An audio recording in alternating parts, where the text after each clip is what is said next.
Presiden nomor 1 Bapak Anies Baswedan. Kedaulatan teknologi informasi Indonesia terancam. Impor ponsel tahun 2023 mencapai 30 triliun rupiah. Padahal untuk membangun pabrik ponsel hanya membutuhkan investasi sekitar setengah triliun rupiah. Pertanyaannya Bapak, apa langkah strategis paslon membangun kedaulatan manufaktur telekomunikasi dan teknologi informasi di Indonesia? Waktu Bapak 2 menit dimulai saat Bapak berbicara.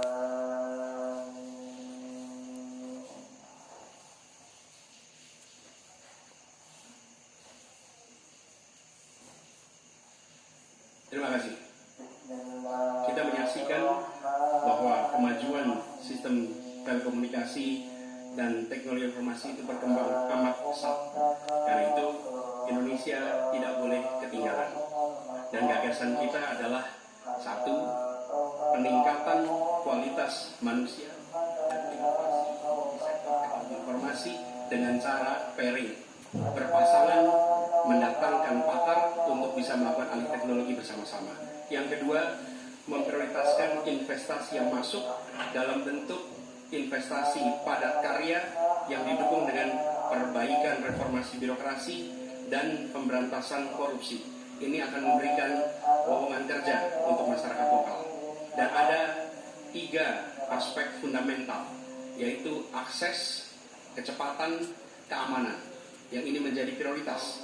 Sehingga dengan cara seperti itu, ketika kita mengundang untuk melakukan investasi, kita akan bisa menyiapkan infrastrukturnya. Hal yang tidak kalah penting terkait dengan pembangunan ini adalah perlindungan atas hak intelektual yang nanti akan terkait dengan industri manufaktur yang terkait di sini.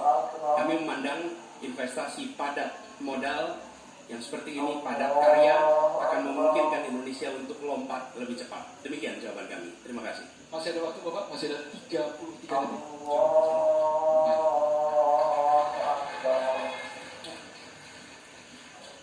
Selanjutnya kami berikan kesempatan kepada calon presiden nomor 2, Bapak Prabowo Subianto, menanggapi jawaban yang disampaikan oleh Bapak Anies Baswedan. Waktu Bapak sempit saat Bapak. Kalau saya selalu solutif dan tindakan. Kalau memang hanya setengah triliun, perlu kehendak politik, ya bangun itu pabrik segera. Jadi itu pertama. Kedua, masalah teknologi selalu berurusan dengan sumber daya manusia. Kita harus sekarang mendidik anak-anak kita lebih banyak di bidang sains, teknologi, engineering, mathematics. Ini sangat mutlak. Baru kita bisa bersaing. Kalau kita tidak punya awaknya bagaimana? Jadi program kami memberi beasiswa. Tadi saya sudah katakan 10.000 kedokteran, 10.000 di bidang sains, teknologi, engineering, dan mathematics. Kita ambil yang terpintar dari Indonesia, kita kirim ke luar negeri, kita bangun fakultas-fakultas STEM yang lebih banyak lagi di Indonesia. Baru kita rebut teknologi, saudara. Dan yang penting kehendak politik. Ya bangun pabrik itu. Saya kira itu saja. Selesai. Mohon tenang hadirin sekalian. Harap tenang terlebih dahulu. Tolong tenang. Selanjutnya calon presiden nomor 3, Bapak Ganjar Pranowo, menanggapi atas jawaban yang disampaikan oleh Bapak Anies Baswedan. Silakan Bapak Ganjar, waktu Bapak 1 menit dimulai saat Bapak berbicara. Kita punya industri swasta untuk gadget. Pabriknya ada di Semarang. Harganya terjangkau, lebih murah. Kalau itu bisa masuk di katalog kita, sebenarnya kita bisa membantu dia. Atau yang kedua, kita bisa menugaskan kepada PT lain. Kalau nggak salah dulu pernah akan dibuat ini. 1 komputer, 1 laptop seharga maksimum 1 juta. Sayang, kalau ini tidak kita pastikan tanpa penugasan dari pemerintah, maka tidak pernah selesai. Kalau tidak, pilihannya adalah bergandengan tangan dengan industri yang ada di luar dengan brand-brand internasional, tapi pabriknya di Indonesia. Politik ini kalau kita mau komparasikan, di India pernah dilakukan. Sehingga apa? Transformasi pengetahuannya, teknologinya, semua akan bisa dilakukan dan kita akan mendapatkan nilai tambah.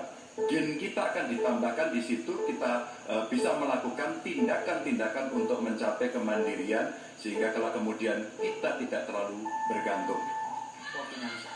Saatnya calon presiden nomor 1, Bapak Anies Baswedan, untuk merespon tanggapan calon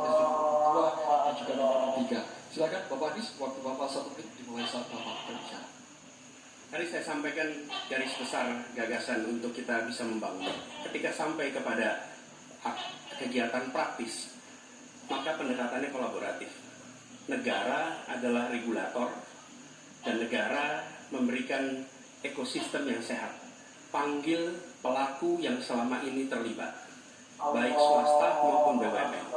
Sampaikan ada kebutuhan membangun pabrik telepon seluler. Tanya apa yang dibutuhkan dari negara. Yang dibutuhkan apa? Apakah perizinan? Apakah dana? Apakah keleluasaan pajak? Semua yang menjadi kebutuhan diberikan. Tapi pelakunya tetap swasta ataupun BUMN. Jadi fungsi kita ketika bicara membangun, bukan negara yang membangun, tapi memberikan pada BUMN atau swasta, dan yang sudah bergerak di situ, siapkan infrastrukturnya, beri target waktunya, lalu eksekusi, tunggu peresmiannya. Terima kasih.